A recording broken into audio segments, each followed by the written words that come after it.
তো আজ ছিল শিবরাত্রি। দিন ধরে আমার শরীরটা প্রচণ্ড খারাপ ছিল। তো বাড়ির থেকে তো সবাই বারণই করে দিয়েছিল যে যেন উপোস না করি, কিন্তু আমি একটু গা জোরেই শিবরাত্রিটা এই বছরে করেছি। প্রথমেই নিজের ঘরের ঠাকুরকে জল ঢেলে নিলাম, একটু আলতা ফালতা পরে সন্ধে হতেই চলে গেছিলাম মায়ের বাড়ির পাড়াতে মন্দিরে। গিয়ে তো দেখি এত প্রচণ্ডই ভিড় লেগেছে যে কি বলবো আর কি।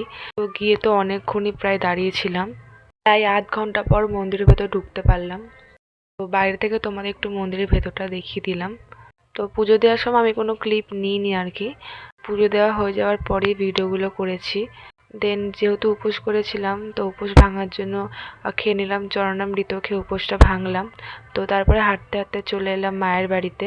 তো আসার সাথে সাথেই তো মা বাতাসার জল করেছিল, সেটা দিয়ে দিল। নির্জল উপোস করেছিলাম আর আমার সারাটা দিন শরীরটা ভালোও ছিল না। তারপরে মা দিয়ে দিয়েছিল সাবু মাখা, সেটাই খেয়ে নিলাম। তো আজকের জন্য ভিডিওটা এইটুকুই। টাটা।